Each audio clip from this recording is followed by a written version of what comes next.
Hello students, today we learn our first chapter of Beehive, the fun they had. In this chapter, the writer describes a future story. This story is set in the future when books and schools as we have now perhaps will not exist. This story takes us to the world of future where computer will play a major role. Nowadays also, you can see such study methods in this lockdown period as are described in the chapter study through electronic gadget from far away.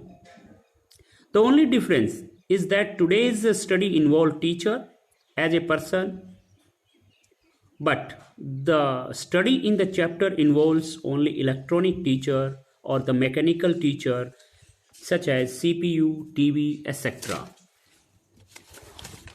In this story, it is described that two students of future period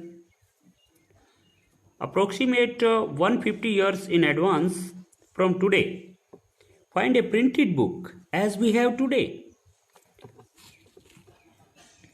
They are surprised very much on seeing such book. They talk about the schools and books of the old period or the period in which we are taking education via books and here you can see that teacher teaches you while the two boys described in the chapter have only electronic teachers. They have virtual classrooms, virtual teacher of electronic gadgets. They find a lot difference between the study via books and their own teacher. That has been described in the chapter. You will also find difference in today's study and the study that will be of the future. It is an imaginary story. Now the chapter. Students देखिए जो बताया गया अभी इसमें ये बताया गया है कि फ्यूचर में जब स्टडी होगी आने वाले समय में काफ़ी लेट की बात करें 100-150 साल आगे की बात करें तो हो सकता है उस समय पर हम कल्पना कर सकते हैं कि स्टडी हमारी इलेक्ट्रॉनिक मीडिया के थ्रू जैसे कि कंप्यूटर या टीवी के माध्यम से दी जाएगी। तो ये चीज़ें ये बातें इस चैप्टर में कल्पनाशीलता के आधार पर डिस्क्राइब की गई हैं। इस चैप्टर में दो बच्चों को हमारी आज जैसी पुस्तक मिल जाती है। सपोज करो कि 150 साल के बाद जब किसी बच्चे को हमारी आज की पुस्तक मिलेगी तो क्या फील करेगा, जबकि वो स्वयं वर्चुअल रियलिटी के माध्यम से अर्थात वर्चुअल क्लासरूम में अर्थात क्लासरूम जो कि केवल एक ही विद्यार्थी का है और टीवी या कंप्यूटर उनको शिक्षा दे रहे होंगे, तो उस समय पर जब आज की पुस्तक मिल जाएगी तो उनको कैसा फील होगा, ये इस पुस्तक में डिस्क्राइब किया गया है। और वे बच्चे इसमें दोनों स्टडीज में हमारे आज के समय की और उनके समय की उनके बीच में डिफरेंस क्या क्या है उस चीज के ऊपर डिस्कस करते हैं। तो यही स्टोरी है। The story we shall read is set in the future. Story जो अभी हम पढ़ेंगे वह भविष्य में सेट की गई है। When books and schools as we now know them will perhaps not exist, जिसमें व्हेन जब किताबें और आज के जो हमारे स्कूल हैं जो आजकल हम जानते हैं शायद वे अस्तित्व में नहीं होंगे। How will children study then, तब बच्चे कैसे पढ़ेंगे। The diagram below may give you some ideas, नीचे दिया हुआ डायग्राम आपको कुछ आइडिया दे सकता है और मैं चाहूँगा कि आप भी इस प्रकार के फ्यूचर स्कूल बनाएं अपनी कॉपी में। जैसे कि चित्र में दिखाया गया लर्निंग थ्रू कंप्यूटर्स, पहले बच्चा जो है फ्यूचर का जो स्कूल है उसमें अकेला बैठ करके कंप्यूटर के सामने पढ़ेगा वर्चुअल क्लासरूम जिसमें केवल एक ही विद्यार्थी और उसके इलेक्ट्रॉनिक गैजेट्स होंगे, रोबोटिक टीचर भी हो सकता है, या फिर मूविंग ई टेक्स्ट के द्वारा टीवी आदि पे बच्चा जो है शिक्षा ले सकता है। तो ऐसे ये इमेजिनरी फ्यूचर स्कूल्स हैं इन पेयर्स। अब एक दूसरे के साथ जब आप कक्षा में इकट्ठे होंगे उस समय पर अभी आप अपने पेरेंट्स से या अपने बड़े भाई बहन से डिस्कस कर सकते हैं। इन pairs discuss 3 things that you like best about your school. अपने साथी से या अपने बड़े भाई बहन से अपने स्कूल के उन 3 बातों के बारे में बात करें जो स्कूल में आपको सबसे अच्छी लगती हैं। And 3 things about your school that you would like to change. और 3 ऐसी बातें भी आपको डिस्कस करनी है जो आप अपने स्कूल के बारे में सोचते हैं कि इनको बदला जाना चाहिए, कोई रूल्स या कोई व्यवस्था। राइट देम डाउन, उन्हें अपनी कॉपी में भी लिखना है। 3 things to change and 3 best things of your school. Have you ever read words on a television screen और कंप्यूटर स्क्रीन? क्या आपने कभी कंप्यूटर की स्क्रीन या टीवी की स्क्रीन पे कुछ शब्दों को पढ़ा है? Can you imagine A time when all books will be on computer? क्या आप ऐसे समय की कल्पना कर सकते हो कि जब सभी किताबें आपके कंप्यूटर की स्क्रीन पर होंगी? And there will be no books printed on paper, और फिर उस समय पर कोई भी किताब कंप्यूटर पर प्रिंटेड नहीं होगी या कागज पर, कंप्यूटर नहीं, पेपर पर, कागज पर या किताबों के रूप में प्रिंटेड नहीं मिलेगी। क्या आप ऐसे समय की कल्पना कर सकते हो? Would you like such books better? क्या आपको ऐसी किताबें पसंद होंगी? अब मेन चैप्टर, फर्स्ट पैसेज। मार्गी even wrote about it that night in her diary. मार्गी ने इस बात के बारे में अपनी डायरी में भी लिखा उस रात को। ये भविष्य के बारे में, भविष्य में सेट की गई स्टोरी है। मार्गी और टॉमी जो दोनों अभी नाम आएंगे, ये भविष्य के बच्चे हैं, आने वाले समय के बच्चे हैं। आज से 100-150 साल के आगे के समय की कल्पनाशीलता के आधार पर स्टोरी लिखी गई है। तो ये दोनों बच्चे फ्यूचर टाइम के हैं। मार्गी even wrote about it that in her diary. मार्गी ने ये बात जो अभी डिस्कस की जाएगी वो बात अपनी डायरी में भी लिखी। On the page headed 17th May 2157 she wrote today Tommy found a real book. और उसने 17 मई 2157 के पेज के ऊपर लिखा, अर्थात इस डेट के लिए जो पेज बना हुआ था उस पेज पर लिखा, today Tommy found a real book. आज टॉमी को एक वास्तविक पुस्तक मिली।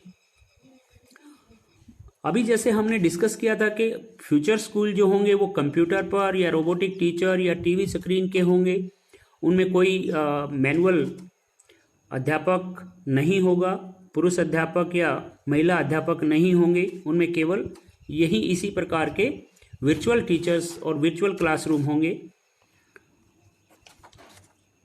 It was a very old book. ये एक बहुत ही पुरानी पुस्तक थी, क्योंकि ये आज जैसी पुस्तकें हम पढ़ रहे हैं ये उन बच्चों को मिली। ये एक बहुत ही पुरानी पुस्तक थी। मार्गीज फादर वंस सेड, मार्गी के पिताजी ने एक बार कहा था, that when he was a little boy his grandfather told him.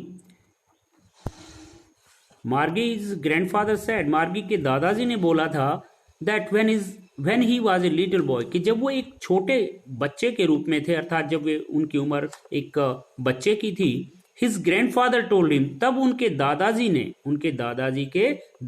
ने उन्हें बताया था, दैट कि देयर वाज ए टाइम, कि एक बार एक ऐसा समय था, when all stories were printed on paper, जब सभी की सभी कहानियां कागज पर छपती थी।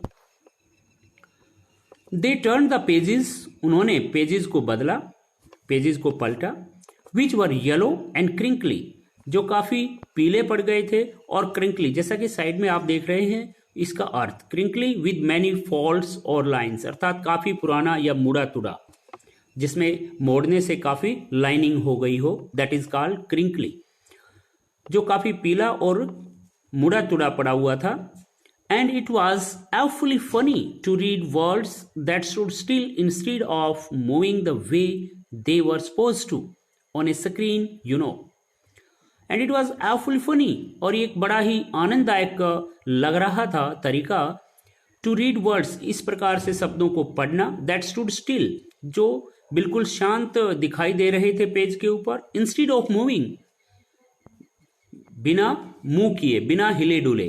अर्थात जैसा कि टीवी स्क्रीन पे टेक्स्ट चलता रहता है, कंप्यूटर स्क्रीन पे टेक्स्ट चल सकता है, तो इस प्रकार से जैसा वे स्वयं पढ़ते थे उनके टेक्स्ट चलते रहते थे और चलते समय ही उन्हें पढ़ना होता था। तो इस प्रकार से जो चलते हुए टेक्स्ट की बजाय जो शब्द एक पेज पर स्थिर थे उनको पढ़ना बड़ा ही आनंददायक उन्हें प्रतीत हुआ, जैसा कि उन्हें कंप्यूटर स्क्रीन या टीवी आदि पे चलचित्र के रूप में या चलते हुए अक्षरों के रूप में पढ़ना पड़ता था। तो ऐसी किताब देख करके बड़े उन्हें आनंद आया। And then when they turn back to the page before, और तब जब उन्होंने वापिस पहले वाले पेज को पलटी किया या पहले वाले पेज को पलटा या पहले वाले पेज को उन्होंने निकाला, it had the same words, इसके ऊपर सेम वैसे ही शब्द थे, that it had when they read it the first time, इस पे वैसे ही शब्द थे जैसा उन्होंने इसे जब पहली बार पढ़ा था तब थे, वैसे ही बाद में दोबारा पलटने पर भी वैसे ही शब्द थे। क्योंकि कंप्यूटर या टीवी स्क्रीन पे ऐसा नहीं होता, जब एक बार मूविंग टेक्स्ट जब चला जाता है तो वो वापस लाने के लिए अलग प्रोसेस है, लेकिन वो आता नहीं है अगर रिमोट अपने हाथ में नहीं है तो।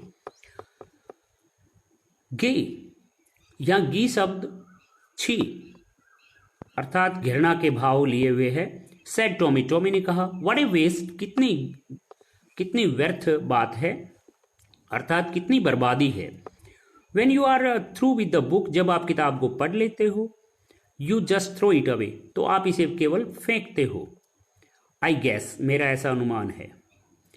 Our television screen must have had a million books on it. Our television screen, हमारी जो टेलीविजन की स्क्रीन है उसके ऊपर लाखों किताबें होंगी। And it's good for plenty more, और अगर मैं इससे भी ज़्यादा बोलूँ तो ये भी अच्छा होगा। मिलियंस, लाखों। I wouldn't throw it away. I wouldn't throw it away. मैं इस पुस्तक को फेंकूंगा नहीं। Same with mine. मैं उन पुस्तकों को जो टीवी स्क्रीन पे हैं उन पुस्तकों को फेंकूंगा नहीं। Same with mine. ऐसा ही मेरे साथ है, said Margie. मार्गी ने कहा। She was 11 and hadn't seen as many telebooks as Tommy had. वो 11 वर्ष की थी और उसने उतनी ज़्यादा किताबें, टेलीबुक्स, वो किताबें टेलीबुक्स होती हैं, the books on TV screen और कंप्यूटर स्क्रीन, जो किताबें टीवी या कंप्यूटर की स्क्रीन पे पढ़ी जाएं टेलीबुक्स कहलाती हैं। तो जितनी टेलीबुक्स टॉमी के पास थी उतनी शायद मार्गी के पास नहीं थी। ही वॉज 13, क्योंकि टॉमी 13 वर्ष का था। सी सेड, तो उसने कहा, where did you find it, आपको ये पुस्तक कहाँ मिली, उसने टॉमी से पूछा। इन माई हाउस, मेरे घर में। He pointed without looking because he was busy reading. He pointed, उसने इशारा किया, विदाउट लुकिंग, बिना देखे ही, बिकॉज, क्योंकि ही वॉज बिजी रीडिंग, क्योंकि वो पढ़ने में व्यस्त था। इन द एटिक, एटिक होता है छज्जा कह सकते हैं, या जो स्लेब आदि घर में बने हुए होते हैं जो छत के नजदीक होते हैं वो एटिक कहलाते हैं। Space just below the roof used as a store room, एक स्टोर रूम की भांति प्रयोग किया जाने वाला छत के नजदीक बना हुआ स्लेब, उसे हम एटिक बोलेंगे। एक निकला हुआ उभरा हुआ छज्जा भी कह सकते हो, या स्लेब घर में जो बने हुए होते हैं, इसे मैंने एटिक पे पाया। व्हाट्स इट अबाउट, ये किस बारे में है? स्कूल के बारे में। मार्गी वॉज स्कॉर्नफुल, कंटेम्प्टस, घृणित, showing you think something is worthless, कुछ ऐसा घृणा के भाव से बोलना या घृणा के भाव उत्पन्न करना, स्कॉर्नफुल, जो कि ये शो करता हो कि कोई चीज बेकार में ही है।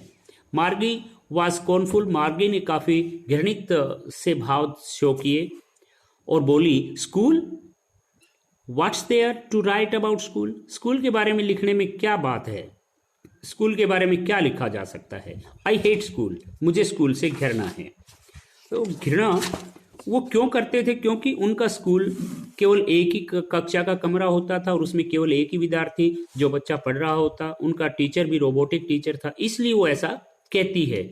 आज की तरह से हमारे जैसे आनंददायक स्कूल हैं, ऐसा स्कूल उनका नहीं था। आज हम सभी मिल करके बैठते हैं, बातें करते हैं, खाते पीते हैं, सभी साथ बैठ करके फन भी कर लेते हैं। तो इस प्रकार से हमारे आज के स्कूल आनंददायक भी हैं। आप बातों का भी एक दूसरे के साथ आदान प्रदान हो जाता है, परंतु वो फ्यूचर में अकेले होंगे, इसलिए वो ऐसा बोलती है, I hate school. Margie always hated school, Margie हमेशा स्कूल से घृणा करती थी। But now she hated it more than ever, परंतु अब वो इसे और अधिक घृणा करती थी। The mechanical teacher had been giving her test after test in geography, और जो मैकेनिकल अर्थात यांत्रिक अध्यापक जो था वो उसको ज्योग्राफी में टेस्ट एक के बाद एक टेस्ट देता जा रहा था। And she had been doing worse and worse, और वह लड़की मार्गी खराब से खराब प्रदर्शन करती जा रही थी। Until her mother had shaken her head sorrowfully and sent for the county inspector, जब तक कि ऐसा तब तक होता रहा जब तक कि उसकी माँ ने हैड शेकन हर हेड, माँ ने अपने सिर को नहीं हिलाया। Shaken until her mother's had shaken her head, अर्थात उसकी माँ के दिमाग में नहीं आया। सोरोफुली बड़े दुख के साथ, and sent for the county inspector, और उसने क्षेत्रीय निरीक्षक को नहीं बुलाया। अर्थात उसकी माँ ने सोरोफुली उसका सिर नहीं हिलाया, अर्थात बड़े दुख के साथ उसके सिर को नहीं थपथपाया, और जो काउंटी इंस्पेक्टर था उसको नहीं बुलाया। तब तक वह बड़े खराब प्रदर्शन करती रही। He was A round little man, वह एक छोटा गोल मटोल व्यक्ति था। विद ए रेड फेस, जिसका चेहरा लाल था। And a whole box of tool with dials and wires, और उसके पास एक पूरा बक्सा औजारों का भरा हुआ था जिसमें डायल्स और वायर्स भी थे। ही स्माइल्ड एट मार्गी, वह वायर्स होती हैं तार आदि। ही स्माइल्ड एट मार्गी, वह मार्गी की तरफ मुस्कुराता है। And gave her an apple, और उसे एक एप्पल खाने के लिए देता है। Then took the teacher apart, तब वह टीचर को, अध्यापक को एक तरफ ले जाता है, अलग कर लेता है। टीचर के जो पार्ट्स हैं उनको अलग अलग कर देना, अपार्ट का मतलब अलग करना। तब वह टीचर को अपार्ट कर लेता है, अर्थात अलग अलग भागों में बांट लेता है, उसके पार्ट को खोल लेता है।